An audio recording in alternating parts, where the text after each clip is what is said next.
Hi friends, it's Emily from Chasing Simple, and today I am planting up my herb bed, which is so fun. This is a window box that my husband gave me for my birthday, so this is the first year that I have planted it up, and I kind of ran out of space for herbs in my raised bed, so I decided to just make this kind of my kitchen window garden.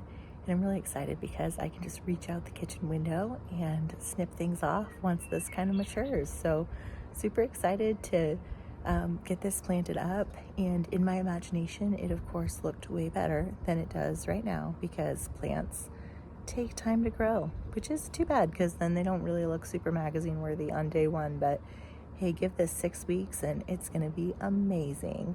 So I'll show you what I have in here.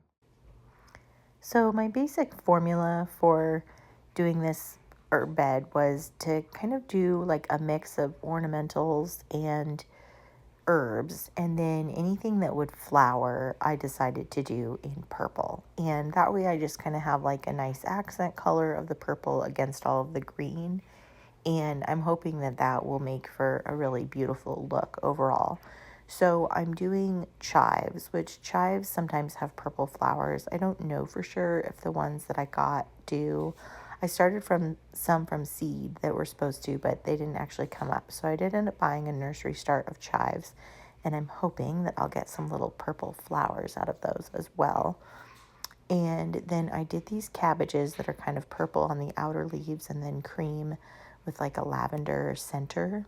And wanted to create some symmetry, but overall, I'm really looking for this to be practical more so than pretty, but I think it'll probably end up being both, because I really do kind of strive for that in general. But I am planting the cabbages on either side just to give a little bit of symmetry. And then I'm planting something with height on either side. And I purchased a dill plant that I didn't end up needing because I had plenty of dill that I had grown from seed. And so I'm just using the dill that I had grown because it's a really robust plant. It got a little burned from the sun, but I think it'll recover. And dill will sometimes kind of shoot up and give you a nice little flower once it goes to seed. And so I thought if that has some height on one side and the chives are some height on the other, that would look really nice. And then I'm kind of nestling the little ornamental cabbages in so that they kind of face more forward than they do up and down. And I think that will give it some interest kind of as these things come together. And then especially like the dill is really very much just stems at the bottom, so it'll need kind of the weight of the cabbage at the bottom to make it kind of all feel like it makes sense. And then I'm going to grow parsley and cilantro kind of on opposite sides. I feel like they smell distinct enough that you can tell which is which, but if they spread a lot, then I might be confused about which one to use. And so I kind of wanted to keep those on opposite sides. There is a divider in the middle of this window box that would kind of keep things from like moving from side to side. So my hope is that that will happen. I didn't really account for the fact that cilantro does go to seed when it gets too hot. And there's not a whole lot you can do about it, I don't feel like, other than like cut it back a lot and use like bunches and bunches of cilantro. But it flowers white, and so it might have been pretty for me to put cilantro on both sides for that reason, but we'll see.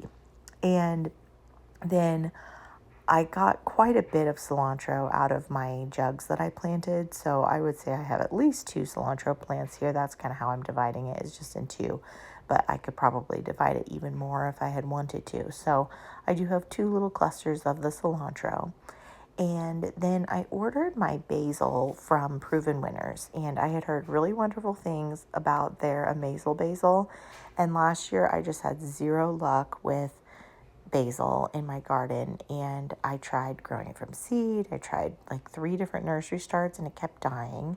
And so I'm sure it was me, but I'm hoping it was the plant, because if it was the plant, then by buying these Amazel basil plants, I am solving the problem. I will say they came looking like the saddest, driest basil plants you ever did see.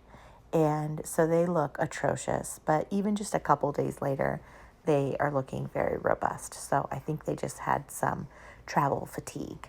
But I'm just getting the dirt up from the little mess that I made, and Then I'm planting just a little bit in here to give it a little bit of interest. I ended up adding a little bit of lavender to this, English lavender, which will flower purple, and that'll be nice to have some pollinators kind of come and visit.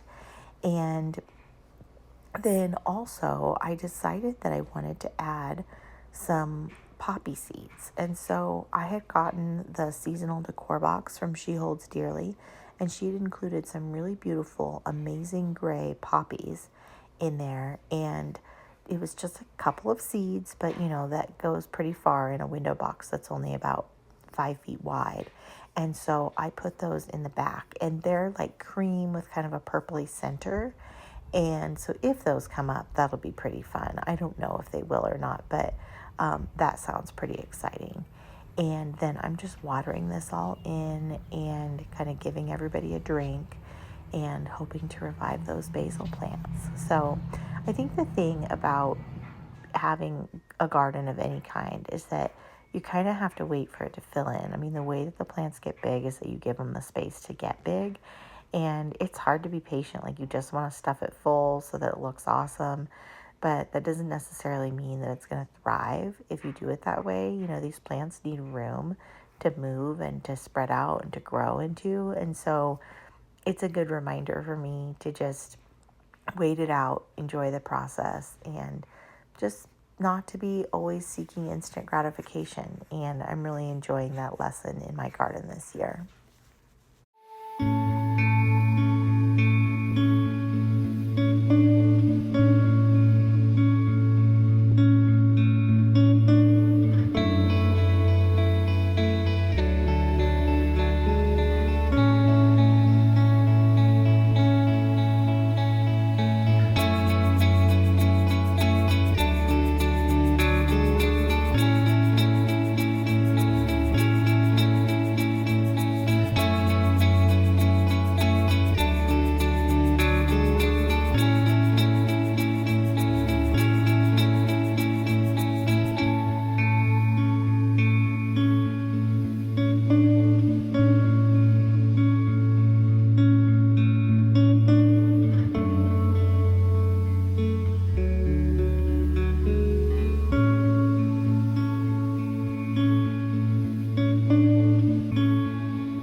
Thanks for joining me today. I hope if you enjoyed this video that you'll give it a quick like and subscribe for more content like this, and stick around so you can see how beautiful this turns out. I'm sure it'll be gorgeous by midsummer.